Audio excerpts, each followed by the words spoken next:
രാധാമാധവൻ സിനിമയ്ക്ക് ശേഷം ഞാൻ സിനിമയൊക്കെ കുറേ കാര്യങ്ങൾ ഞാൻ മനസ്സിലാക്കുകയും, കാരണം സിനിമ ഷൂട്ടിംഗ് ചിത്രീകരിക്കുന്ന ഈ ക്ലാപ്പ് ബോർഡ് മുതൽക്ക് ആ സിനിമയുടെ ഓരോ ഷോട്ടുകൾ എടുക്കുന്നതും എത്ര ഷോട്ടുകളാണ് ഒരു സീന് നമ്മൾ ഡിവൈഡ് ചെയ്ത് അത് വിഭജിച്ചിട്ട് എത്ര ഷോട്ടുകളായിട്ടാണ് വിഭജിച്ച് വരുന്നത് എന്നുള്ള ആ ഒരു സംഗതികളൊക്കെ നമ്മൾ മനസ്സിലാക്കുന്നത് അവിടെ അപ്പോൾ മാർക്ക് ചെയ്തുകൊണ്ടിരിക്കുന്ന ഷോട്ടുകളുടെയും മറ്റ് ഓരോരുത്തരുടെ റിയാക്ഷനുകൾ, പിന്നെ മ്യൂസിക്, സംഗീതം, പാട്ടുകൾ ഷൂട്ട് ചെയ്തുകൊണ്ടിരിക്കുന്ന കാര്യങ്ങൾ, അതിൻ്റെ കൃത്യത, ഇതെല്ലാം നമുക്ക് ഒരു അനുഭവമായിട്ട് നമ്മളത് പഠിച്ചെടുക്കുക തന്നെയാണ്.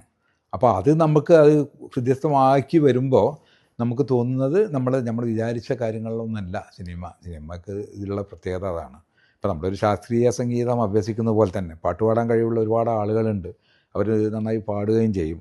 പക്ഷേ അവർക്ക് ഈ സ്വരസ്ഥാനങ്ങളെക്കുറിച്ചും അതുപോലെ നമ്മുടെ സംഗീതത്തിനെക്കുറിച്ചൊക്കെയുള്ള അതിൻ്റെ ശാസ്ത്രീയമായ കുറച്ചൊരു ബോധം ഉണ്ടെങ്കിൽ അവർക്ക് പാളിച്ചകൾ കുറവാക്കി, അതായത് നല്ല പാട്ടുകൾ അധികം പാളിച്ചകളില്ലാതെ പാടാൻ കഴിഞ്ഞേക്കും. കാരണം അതിൻ്റെ പഠനം തന്നെയാണ്, അത് ശാസ്ത്രീയമായി അഭ്യസിക്കുന്നത് പോലെ തന്നെയാണ് എല്ലാ മേഖലയിലും നമ്മൾ ശാസ്ത്രീയമായി കുറേ കാര്യങ്ങൾ മനസ്സിലാക്കിയിട്ട് സിനിമാ രംഗത്തേക്ക് ഇറങ്ങുന്നതായിരിക്കും പുതിയ തലമുറയിൽപ്പെട്ട ആളുകൾക്ക് ഗുണം ചെയ്യുക.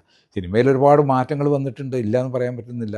പഴയ പല ആളുകൾക്കും ഇന്ന് സിനിമാ രംഗത്ത് കൂടുതൽ ശ്രദ്ധ പതിപ്പിക്കാൻ പറ്റുന്നില്ല. കാരണം എന്തുകൊണ്ടാണെന്ന് വെച്ചാൽ അവരുടെ ചിന്താഗതിക്കുള്ള ആ വ്യത്യാസം തന്നെയാണ്. പുതിയ തലമുറയിൽപ്പെട്ട ആളുകൾ അവരവരുടെ ചിന്താഗതി വേറെയാണ്.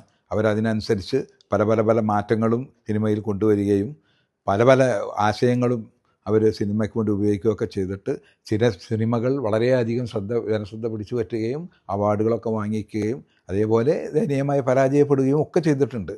അപ്പോൾ ഇതൊക്കെ ചെയ്യുന്നത് ഒരു പ്രചോദനമായിക്കൊണ്ടാണ് വീണ്ടും പുതിയ തലമുറകൾ വരുന്നത്. പക്ഷേ ഇവരൊക്കെ പ്രവർത്തിച്ചു കൊണ്ട് വരുമ്പോൾ, ഈ സിനിമ ചെയ്തുകൊണ്ട് വരുമ്പോൾ സ്വീകരിച്ചു വരുന്നത് സിനിമയുടെ ആ തുടക്കം മുതലേയുള്ള സാങ്കേതിക രീതികൾ ഫോളോ ചെയ്തുകൊണ്ട് തന്നെയാണ് അവരും ഈ സിനിമയൊക്കെ ചെയ്യുന്നത്. ഈ സിനിമയൊക്കെ ചെയ്യുമ്പോൾ നമ്മൾ വിചാരിക്കുന്നത് പുതിയ തലമുറ അവരവരുടെ ഇഷ്ടത്തിനനുസരിച്ചുള്ള ഒരു രീതിയിൽ ഒരു സിനിമ ഇത് ചെയ്യുന്നു എന്നുള്ളതല്ല. സിനിമയുടെ ആ പഴയ സാങ്കേതിക രീതി, അതിൻ്റെ ആ ഫോർമുല, ഇതെല്ലാം അവർ അത് കീപ്പ് ചെയ്തുകൊണ്ട് തന്നെ അവർ സിനിമ ചിത്രീകരണങ്ങൾ നടത്തുന്നതും, കാരണം ഉപയോഗിക്കുന്ന സാധനങ്ങളും അതിൻ്റെ യന്ത്രങ്ങളും സാമഗ്രികളൊക്കെ വ്യത്യാസം വന്നിട്ടുണ്ടാവാം. പക്ഷേ എന്നാലും സിനിമകൾ നമുക്കറിയാൻ പറ്റുമല്ലോ. ഒരു സിനിമ നമ്മൾ കാണുമ്പോൾ ഒരു വൈഡ് ഷോട്ട്, പിന്നെ നമുക്കൊരു മിഡ് ഷോട്ട്, പിന്നെ നമ്മളൊരു ക്ലോസപ്പ്, ഇങ്ങനെയുള്ള വ്യത്യസ്ത ഷോട്ടുകൾ അന്നും ഇന്നും സിനിമയിൽ കാണുന്നുണ്ട്. അപ്പോൾ അതിന് നമ്മൾ മനസ്സിലാക്കേണ്ടത് അതിൻ്റെ സാങ്കേതിക രീതി, ആ രീതി ഫോളോ ചെയ്തിട്ട് തന്നെയാണ് ഇന്നും ഈ പുതിയ തലമുറയും ചിത്രീകരിച്ചുകൊണ്ടിരിക്കുന്നത് എന്നുള്ളതാണ്. അതുകൊണ്ടാണ് അതിനെക്കുറിച്ചുള്ളൊരു പഠനം നടത്തണമെന്ന് ഈ ലാൽ ജോസിനെ പോലത്തെ ആളുകളൊക്കെ പറയുന്നത്. സിനിമ പഠിക്കണം. എന്തായിരുന്നു സിനിമ പഠിക്കുമ്പോൾ ആദ്യം പഠിക്കാൻ തുടങ്ങേണ്ടത് സിനിമയുടെ ഉത്ഭവം, എങ്ങനെയാണ് സിനിമ ജനിച്ചത് എന്നുള്ളതാണ്. കാരണം സെല്ലുലോയിഡ് എന്നുള്ള റോ മെറ്റീരിയൽ സിനിമയുടെ, കാരണം ഫിലിമാണ് അന്ന് ഉപയോഗിച്ചിരുന്നത്. നമ്മുടെ സെല്ലുലോയിഡ് കൊണ്ട് ഇത് അതുകൊണ്ടാണ് അന്നൊക്കെ അബ്രപാളികൾ എന്ന് പറഞ്ഞിരുന്നത്. മൈക്കൻ്റെ എല്ലാം കൂടെ ഉള്ള മിശ്രിതങ്ങളും എല്ലാം കൂടെ ഉപയോഗിച്ചിട്ടാണ് അന്ന് സിനിമയുടെ നെഗറ്റീവും ഫിലിമുകളൊക്കെ ഇറങ്ങിയിരുന്നത്. ഈ സിനിമ സെല്ലുലോയിഡിൽ 24 ഫ്രെയിം വെച്ചിട്ട് ഓടിയിരുന്ന ആ സിനിമയുടെ ആ ചരിത്രം ഇന്ന് പുതിയ ഡിജിറ്റൽ രംഗത്തേക്ക് വന്നപ്പോൾ അതിൻ്റെ വന്ന മാറ്റങ്ങളും എല്ലാ സംഭവങ്ങളും സിനിമയ്ക്ക് വളരെയധികം ഗുണം ചെയ്തിട്ടുണ്ട്. അതിൻ്റെ സാങ്കേതിക കാര്യങ്ങളിലും എല്ലാത്തിനും അതിൻ്റെ കൂടുതൽ വ്യക്തതയും കൂടുതൽ ശബ്ദ സൗകര്യങ്ങളും എല്ലാം കൂടിയിട്ടുണ്ട്. എല്ലാം ശരിയാണ്. പക്ഷേ ഇത്രയും സംഭവങ്ങളും സാങ്കേതിക രംഗവും ഒക്കെ വളർന്നു വന്നിട്ടും സിനിമ എന്ന സംഭവം ചിത്രീകരിക്കാൻ വളരെയധികം സമയമെടുക്കുന്നു ഒരു സിനിമ ഷൂട്ട് ചെയ്യാൻ. ഒരു സിനിമ ഷൂട്ട് ചെയ്യാൻ മുമ്പ് ഒരു ക്യാമറ വെച്ച് ഷൂട്ട് ചെയ്യുന്ന ഒരു സിനിമ ഉണ്ട്. അന്നൊക്കെ അത് തന്നെ 30 ദിവസം 40 ദിവസങ്ങളൊക്കെ ഓടിയ നല്ല ശ്രദ്ധിക്കപ്പെട്ട സിനിമകൾ, വളരെ പ്രഗത്ഭരായ സംവിധായകർ ചെയ്ത സിനിമകളൊക്കെ ഉണ്ട്. ഇന്ന് സിനിമ 60 ദിവസം കൊണ്ട് തന്നെ തീരുന്നില്ല.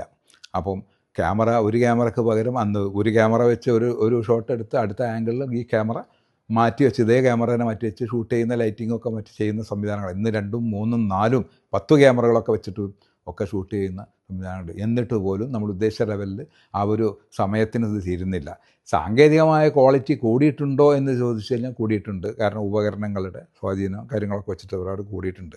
പക്ഷേ അതിലെന്താണെന്ന് മനസ്സിലാകുന്നതെന്ന് വെച്ചാൽ കുറേ കൂടെ നമ്മൾ ഈ സംഭവങ്ങളിലേക്ക് അത് യുവതലമുറ ശ്രദ്ധിക്കേണ്ട ഒരു കാര്യം എന്താ വെച്ചാൽ നമ്മളതിലേക്ക് ശ്രദ്ധ കേന്ദ്രീകരിക്കുമ്പോൾ ചെയ്യേണ്ടത് ഈ പഴയതായ സിനിമയുടെ, അത് പഴയതെന്ന് പറയാൻ പാടില്ല, സിനിമയുടെ ഉത്ഭവം അന്നു മുതൽക്കുള്ള സാങ്കേതികത്വം, എങ്ങനെയാണ് സിനിമ, അത്തരം സംഭവങ്ങളെക്കുറിച്ച് പഠിക്കുക എന്നുള്ളത്, അതിൽ നിന്ന് നമുക്ക് മാറി നിൽക്കാൻ പറ്റില്ല. അപ്പോൾ യുവതലമുറ അതൊന്ന് ശ്രദ്ധിക്കണം, അത്രയും കാര്യങ്ങൾ കുറേ പഠനം നടത്തണം.